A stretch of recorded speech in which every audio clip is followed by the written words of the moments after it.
அனைவருக்கும் வணக்கம். இன்னைக்கான ஜோதிட பதிவில் நாம் பார்க்க போகிற ரொம்ப முக்கியமான ஒரு பயனுள்ள ஜோதிட கணிப்பு என்ன அப்படின்னு பார்த்தீங்கன்னா, தற்போது பார்க்கும்போது 2025 ஆண்டில் பார்த்தீங்கன்னா சனி பெயர்ச்சி, குரு பெயர்ச்சி, ராகு கேது பெயர்ச்சி அப்படின்னு பல்வேறு முக்கிய கிரகங்களினுடைய பெயர்ச்சிகள் நடைபெற்று முடிஞ்சிருக்கு.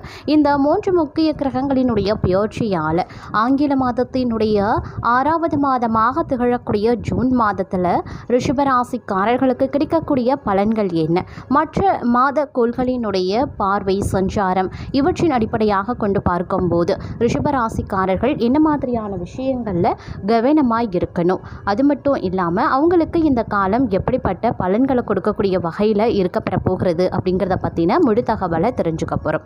ஸோ இந்த பதிவு உங்களுக்கு மிக பயனுள்ள விகிதத்தில் இருக்கும். வீடியோவை ஸ்கிப் பண்ணாமல் கடைசி வரைக்கும் பாருங்கள். வீடியோக்குள்ளே போகிறதுக்கு முன்னாடி இதுவரைக்கும் நீங்கள் நம்ம சேனலை சப்ஸ்கிரைப் பண்ணலை அப்படின்னா உடனே சப்ஸ்கிரைப் பண்ணிக்கோங்க. அப்படியே பக்கத்தில் இருக்கக்கூடிய நோட்டிஃபிகேஷனுக்கான பெல் பட்டனையும் ப்ரெஸ் பண்ணிக்கோங்க. சரி நேயர்களே, வாங்க வீடியோக்குள்ளே போகலாம். வீடியோக்குள்ளே போகிறதுக்கு முன்னாடி உங்களுக்கு சிவபெருமானை ரொம்ப பிடிக்கும், நீங்கள் சிவபெருமானினுடைய தீவிர பக்தர் அப்படின்னா ஓம் நமக் சிவாயா அப்படின்ற மந்திரத்தை 3 முறை கமெண்ட் பாக்ஸில் பதிவு பண்ணுங்கள். உங்களுடைய வாழ்க்கையில் சிவபெருமானினுடைய அருள் பரிபூரணமாக என்றென்றும் கிடைக்கட்டும். சரி நேயர்களே, இந்த காலம் அப்படிங்கிறது, இந்த ஜூன் மாதம் அப்படிங்கிறது ஜூன் மாதம் 9ஆம் தேதிக்கு பிறகு பார்த்தோன்னா ரொம்ப விசேஷமான ஒரு நாள் அப்படின்னு சொல்லலாம். ஏன் அப்படின்னு பார்க்கும்போது வைகாசி விசாகம் வேற நடந்திருக்கு. ஏற்கனவே பார்த்தீங்கன்னா முக்கியமான கிரகங்களுடைய பெயர்ச்சி நடைபெற்றிருக்கக்கூடிய நிலையில், மாத கோள்களினுடைய சஞ்சாரம், கூட்டணி, பார்வை இது எல்லாம் நடைபெற்றிருக்கக்கூடிய நிலையில் ஜூன் மாதம் 9ஆம் தேதி வைகாசி விசாகமும் நடைபெறுகிறது. இந்த வைகாசி விசாகம் முருகப்பெருமானுக்கு உகந்த ஒரு விரத வழிபாடுகளில் முக்கியமான ஒன்று அப்படின்னு சொல்லலாம். இந்த நேரத்தை பொறுத்த வரைக்கும் இந்த வைகாசி விசாகம் அப்படின்னு வரும்பொழுது அந்த நேரத்தில் கிரகங்களில் இருக்கக்கூடிய மற்ற பார்வை, சஞ்சாரம் அப்படிங்கிறது கூடுதல் சிறப்புக்குரியது அப்படின்னு சொல்லலாம். அந்த வகையில் பார்த்தோன்னா ஜூன் மாதம் 9ஆம் தேதிக்கு பிறகு பார்க்கும்போது இந்த காலகட்டத்தில் ரிஷபராசிக்காரர்களுக்கு பல்வேறு வகைகளில் பார்த்தோம் அப்படின்னா முன்னேற்றங்கள் ஏற்படலாம். அதிலும் நிதி முன்னேற்றங்கள் ஏற்பட வாய்ப்புகள் அதிகமாகவே இருக்கிறதுங்க.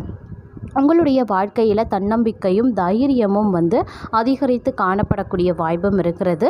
அதே சமயம் இந்த நேரத்தில் பார்த்தோம் அப்படின்னா கிரகங்களினுடைய அமைப்பு அப்படிங்கிறது பல்வேறு வகைகளில் தங்களுக்கு வளர்ச்சியையும் ஏற்படுத்தலாம். இது உங்களுக்கு நல்ல மாற்றத்தையும் கொண்டு வரும் அப்படின்னு சொல்லலாம். அது மட்டும் இல்லாமல் உங்களுடைய வாழ்க்கையில் பார்த்தோம் அப்படின்னா பல்வேறு அமைப்புகளில் நீங்கள் எதிர்பார்த்த விஷயங்கள் நடைபெறுவதற்கான வாய்ப்பு இந்த காலகட்டத்தில் கூடுதலாகவே இருக்கப்பெறுகிறது.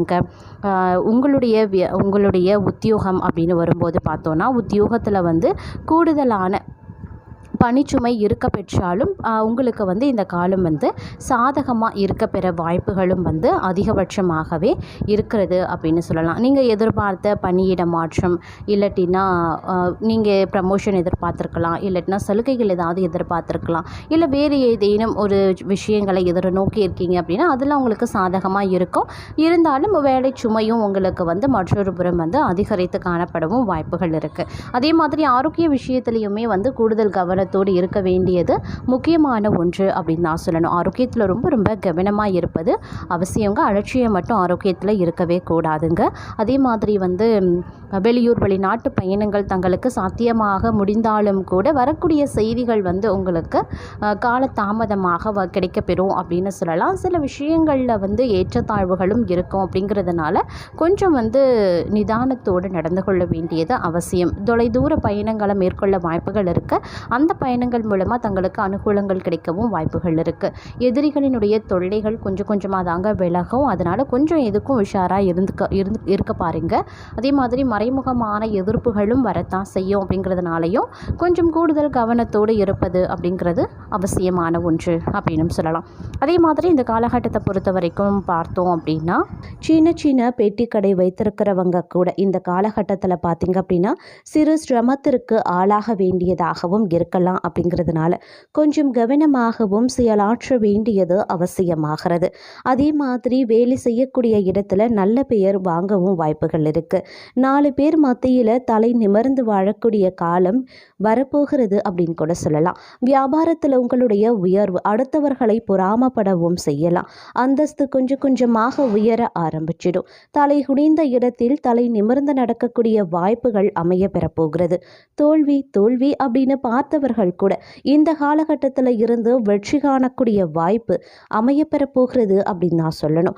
மற்றொரு புறம் பார்த்தோம் அப்படின்னா கொஞ்சம் அலைச்சல் நிறைந்த ஒரு காலகட்டமாகவே இருக்க பெறுங்க. எதிர்பாராத பயணங்கள் ஒரு சிலருக்கு உண்டாகலாம். செலவுகள் கொஞ்சம் அதிகரிக்கத்தான் செய்யும். அதே மாதிரி கையில் இருக்கக்கூடிய சேமிப்பும் கரைய ஆரம்பிக்கலாம். சில பேர் தனிமையின் மூலமாக நிறைய விஷயங்களை சிந்தித்து செய்த தவறுகளை உணர ஆரம்பிப்பீங்க. குடும்பத்தில் இருந்து வந்த கருத்து வேறுபாடுகள் சரியாக ஆரம்பிக்கும். கட்டுமான தொழில் சிறப்பாக நடக்கும். சொத்து சுகம் வாங்கக்கூடிய ஆசை உள்ளவர்களுக்கு அந்த ஆசை நிறைவேறவும் வாய்ப்புகள் இருக்க பெறப்போகிறது. கோர்ட்டு கேஸ் வழக்குகள் உங்களுக்கு சாதகமாக அமையவும் வாய்ப்புகள் இருக்கு. இருப்பினும் கொஞ்சம் சோம்பேறித்தனமான காலமாகவே இருக்கும். அதே போல தேவையற்ற பிரச்சனைகளும் வருவதற்கு வாய்ப்புகள் இருக்கு. மனக்குழப்பம் மன பயம் போன்றவை இருக்கத்தான் செய்யும். சில விஷயங்களை வெளிப்படையாக பேச மாட்டீங்க. எல்லா பிரச்சனைகளையும் மனதிற்குள் போட்டு குழப்பிக்கொண்டே இருக்கிறதுனால அன்றாட வேலை சரியாக நடக்காது. நல்லதாக இருந்தாலும் கெட்டதாக இருந்தாலும் வெளிப்படையாக பேசுவது ரொம்ப ரொம்ப நல்லது.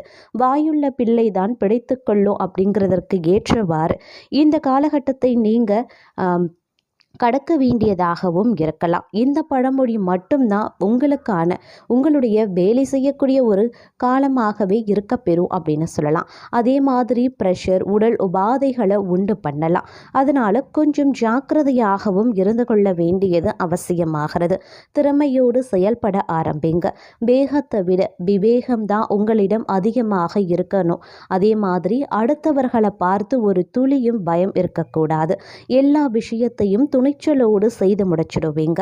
உங்களை பார்த்து சில பேர் வாழ்க்கையை எப்படி வாழ வேண்டும் அப்படின்னு கற்றும் கொள்ளக்கூடிய அளவுக்கு உங்களுடைய வாழ்க்கை தரம் உயரவும் ஆரம்பிக்கலாம். அதற்கான ஒரு தொடக்க புள்ளியாக இக்காலகட்டம் உங்களுக்கு அமைய பெற போகிறது அப்படின்னு நான் சொல்லணும். அடுத்தவர்களுக்கு முன் உதாரணமாக நீங்கள் திகழவும் ஆரம்பிச்சிடுவீங்க. வியாபாரத்தில் நல்ல முன்னேற்றத்தை அடையவும் வாய்ப்புகள் இருக்கு. இருப்பினும் கொஞ்சம் அனுசரித்து செல்ல வேண்டியது முக்கியமான ஒன்றுங்க.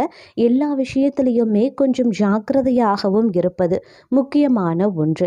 எல்லா விஷயத்திலையுமே திட்டமிட்டு செயல்பட பாருங்க. ஒரு முறைக்கு பல முறை சிந்தித்து முக்கிய முடிவுகளை எடுப்பது ரொம்ப ரொம்ப நல்லது. அதே மாதிரி முன்பின் தெரியாத நபர்களிடமிருந்து கொஞ்சம் ஒதுங்கி இருந்து கொள்ளுங்க. வேலையில் மேல் அதிகாரிகளோடு சில வாக்குவாதங்கள் வர வாய்ப்புகள் இருக்கிறது. எதுவாக இருந்தாலும் முன் கோபத்தை குறைத்து கொள்ள பாருங்க. வேலை அப்படிங்கிறது ரொம்ப ரொம்ப முக்கியமான ஒன்று. இந்த நேரத்தை பொறுத்த வரைக்கும் அலைச்சல் அதிகரிக்கலாம். பயணங்கள் நிறைய செல்லக்கூடிய வாய்ப்பு இந்த நேரத்தில் உருவாகுங்க. மேலும் பேச்சில் நிதானத்தை கடைபிடிக்க வேண்டியது அவசியம். நிதானமாக இருக்க பாருங்க. அதே சமயம் விபரீத ராஜயோகமும் மற்றொரு புறம் ஏற்படுறதுனால எதிர்பாராத வாய்ப்புகள் தங்களுக்கு கிடைக்கும். அதை சரியாக பயன்படுத்திக்கிட்டீங்க அப்படின்னா மிகப்பெரிய மாற்றத்தை உங்களால் அடைய முடியும் அப்படின்னு சொல்லலாம். அதே சமயம் இந்த காலகட்டத்தில் வீடு நிலம் உடைமைகள் குடும்ப ஆதரவு எல்லாவற்றிலையுமே ஓரளவுக்கு நல்ல முன்னேற்றத்தை நீங்கள் எதிர்பார்க்கலாம். வேலை வாய்ப்பு உத்தியோக வளர்ச்சி உங்களுக்கு சாத்தியமாக ஆரம்பிச்சிடுங்க. இந்த காலம் ஒரு கலவையான நிலைகளை தங்களுக்கு ஏற்படுத்த போகிறது. அப்படிங்கிறதுனால ஒவ்வொரு விஷயத்தையுமே ஆழ்ந்து சிந்தித்து செயல்படுவது அவசியமாகிறது. இந்த காலகட்டம் முழுவதுமாக பெரிய சிக்கல்கள் எதுவும் ஏற்படாது. இருந்தாலும் வருமானத்தை சேமிக்க முடியாத அளவுக்கு ஏதோ ஒரு செலவு வந்து கொண்டே தாங்க இருக்கும்.